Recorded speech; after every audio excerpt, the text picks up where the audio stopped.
Hello, and welcome to Two Profs in a Pod. I'm Tanisha. I'm Beth. And we are professors and also faculty developers at Glendale Community College in Arizona. And we like talking about teaching, learning, and other stuff. Today we're going to continue our conversation about creativity. This is part 2 with our professor, Kimberly Williams. We hope you enjoy. What do you think, Tanisha? As far as me, I know when I think of creativity, one of the things that always comes to mind is this quote that Steve Jobs made, which is creativity is just connecting things. When you ask creative people how they did something, they feel a little guilty because they didn't really do it. They just saw something. It seemed obvious to them after a while. And that just really resonates with me. I really believe in the quote below, because I think creativity really is about connecting pieces.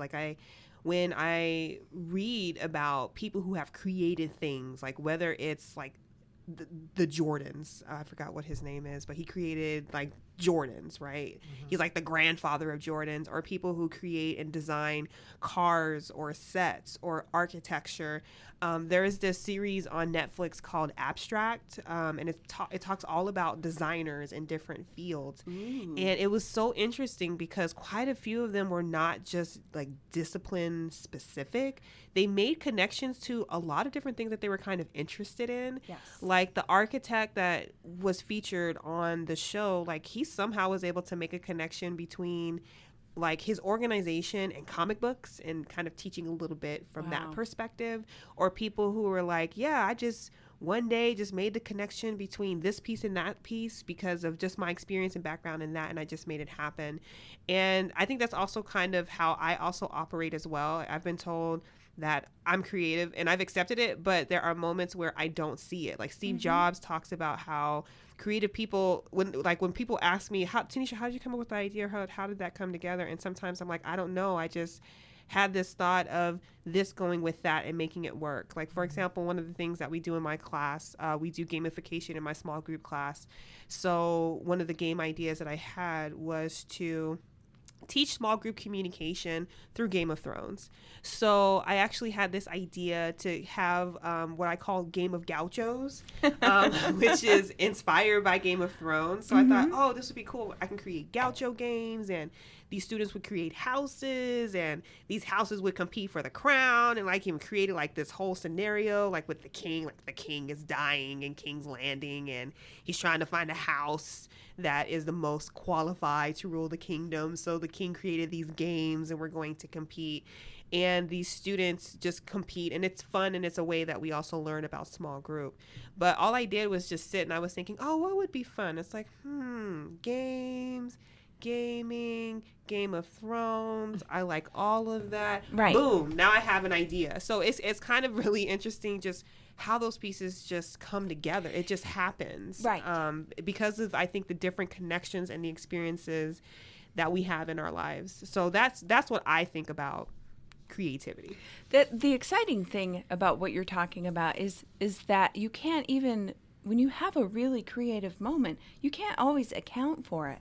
Right? Sometimes creativity actually requires sort of stop thinking and just sort of react mentally, right? Without there having to be a clear thought process, and then boom, you end up at a different point, right? I kind of think what you're talking about has definitely some lateral thinking components to it. Like, I have this kind of information. I know about Game of Thrones. I know what I need to accomplish in my classroom, right? And you make connections sideways. The two is the actual Game of Thrones itself, and then your curriculum is sort of, if you see them side by side, right? You're making associations crosswise rather than forwards and backwards, which is kind of how we're trained to think, right? We're trained to think so linearly, especially in academia. But the best ideas come from those instantaneous moments where things just come together in a way that is surprising and delightful much of the time. Right. Yeah. Kimberly is transitioning us to our next point, which is how do we encourage creativity? Do you want to add to what you just said about? No, I've already. You mean about how we encourage? Yeah, how do we yes. get it done? How do we make it happen? Yes. Like, what do you suggest? Well, so here's the thing that I learned through my research that shocked me. It is not hard at all, right? To encourage creative thinking, changing up a routine is one of the best ways you can get new neurons firing, right? Because routine is sort of the same neuron path, right? And so it's as simple as just driving a different way to work or walking instead of always going the same route on campus, right? Changing up your route. It seriously just gets you looking at what you're used to from a different perspective. It's kind of like when you have an inverted pose in yoga and you're upside down and you're seeing the same room, but you're you're on your head, right? It's just allowing just a slightly different perspective that will allow the different connections to come through. And so what I've done, like yesterday with my students, I made them do some brainstorming for the beginning of a paper. And they had to write open-ended questions of things that they're curious about in the world, right? And so they're inside the room and they're typing away. And then when I hear the typing sort of letting up, I say to them, okay, now go outside and take a walk. Leave your phones behind and don't socialize. Literally, just walk for 10 minutes anywhere you want on campus and come back. They come back and they have more to add to their list, right? Because they've changed up their environment just a little. And what I've gotten from, I've used this before, I end up getting papers a lot that are about the environment and nature, because they get outside on campus, right? And there's and you know, I have a quote from the semester I did the research that a student let me use, you know, where he just said, just walking outside made me reconnect with my love for hunting. And he ended up doing a paper about hunting and the ethics of it. You know, if he had stayed in the classroom, it wouldn't have happened. So that's number one way, is just to shake it up a little bit. It's really not that fancy. Love it. And that's great, because I think a lot of people think it has to be big, this big thing that you have to do to cultivate it. And it's something as simple as just changing things up. I love that. Yeah, it really is. It is simple. Yeah, well, you know, for me, the ways that I make creativity happen, for me, not necessarily my students, but anybody could do these things. For sure, rest, exercise, trying to get the stress down a little bit, because to me, stress kind of hampers creativity. Absolutely. And for sure, reading and writing. Kimberly already talked about, I think both of you talked about this in Robot Proof. It's called cross-silo thinking, which is making those connections between areas that we might not normally connect. So I do reading, but if I were going to recommend that to somebody for creativity, I would say reading different topics. So reaching out and reading something that's maybe not, I don't know, the first book you would pick up, or something in a different topic. Right. So that you can make connections between those. That's right. Areas that you might not normally, bring into your brain. One of the exercises that I do in the same class, which is where I did my research, is one day I asked them to write a list down of all the subject areas that don't interest them. And I give them examples. Myself, it would be like automotive information. I don't even, it's so uninteresting to me, I'm not even sure what to call these topics, kind of, right? But, boxing. I don't, and so I put my list on the board and they're writing their lists. And then I say, okay, get on the databases and find an article about the topic you're not interested in. And I just for 20 minutes make them go there. They have to read it. They have to do some summary, which then jumps into analytical thinking, right? And then they have to put it in MLA style, right? So, they're still doing a lot of the same skills, but coming into it that way, they will tolerate it. They will do it. And then, of course, because I am who I am, I make them reflect, right? How was it? How? Yeah. But I get some of the best responses. I had one male student who ended up doing that whole little mini project on makeup. I mean, that was one thing he put down on his list that he had absolutely zero interest in. And, he said, I learned something new. It wasn't bad at all. And generally, but that's exactly what you do is you forage just a little bit into new territory. And then you connect the new information with your prior information. Yeah. And that's innovation. Yeah. Cool. That's awesome. For me, let's see. I would have to say that it's important, I think, to expose yourself to just a wide range of people, places, things, events, ideas, media, disciplines, hobbies, etc., that are of interest to you and it's actually out of your comfort zone, or just things that you are curious about, or kind of like what Kimberly said, like you have your students write about things that they're not interested about. It gives you the opportunity to dive into worlds that you never knew even existed. That's right. And I think that is where the connections could come, because you could just be sitting there minding your business and somehow you make a connection between, like Edgar Allan Poe and maybe Toy Story and something from maybe Chopped, which is this cooking show. And you have no idea where that came from, but it's just plopped into your mind because of these connecting pieces. And I know for me personally, I have found that to be most helpful because I've just exposed myself to a lot of different things that are I'm just curious about, or I find interesting, or that I'm just involved in. I think I've just always been like that as a kid. So like, growing up, I played the piano and then I played the flute. And that was because they didn't have any trumpets available, so I kind of just had to deal with that when it came to the flute. Then I played the clarinet, and I remember and I took piano lessons from a nun. That's an experience. And then also just trying things like theater and choir, and then like joining a multicultural club.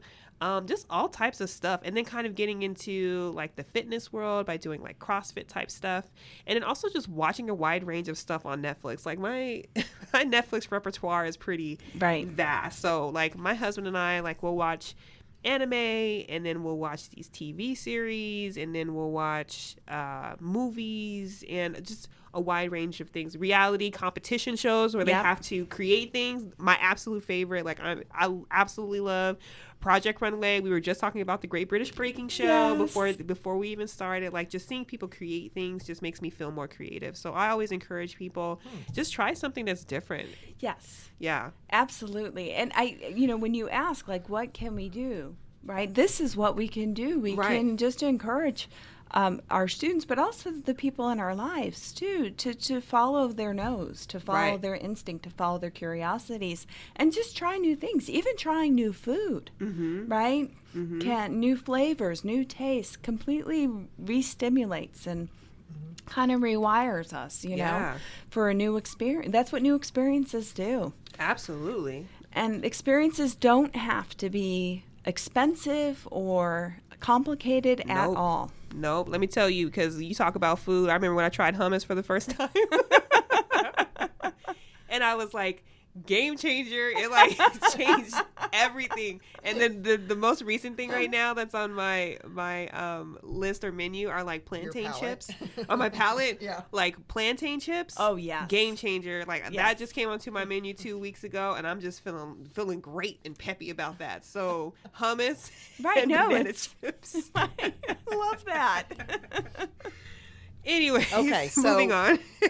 We normally do a couple segments here at the end, Kimberly, one on what's on the radar, where we talk about things that are coming up that we're interested in or excited about. And then we also end by giving our listeners a few little nuggets or takeaways from the episode for them to remember. So what's on your radar? Oh, what's on my radar? Okay, so I've already mentioned Ken Robinson. He really is just a world-leading expert in creativity and education both. He has a TED Talk series from 2006, 2010, and 2014. I'm going to a conference that he will be the keynote speaker for in November. Just got the approval in my email today to go to the conference. Yeah. So I'm very excited about that. That's going to be awesome. Yeah. Tanisha? So the person on my radar right now is an individual by the name of Lewis Howes. He's a former arena football player. He had an injury. He couldn't play football anymore. So now he's found a new career, which is lifestyle entrepreneur. He has this concept called the School of Greatness. So he has a podcast / YouTube channel where he interviews inspirational, successful, and motivational people. He ended up on my radar because he interviewed a CrossFit athlete I've mentioned before by the name of Brooke Ence. And he has also interviewed Kobe Bryant, where Kobe Bryant talked about his Mamba mentality. Marissa Peers, who's a psychologist, who talked about her "You Are Enough" work, which I loved, and then also Humble the Poet, who talked about creating what you love full time. So for the past few months, I've just been inundated with his work, and he's on my radar. And if you're not familiar with him, I think you'd really, really, really enjoy his work. Okay, Yes. I will check it out. Nerd alert, folks, coming up.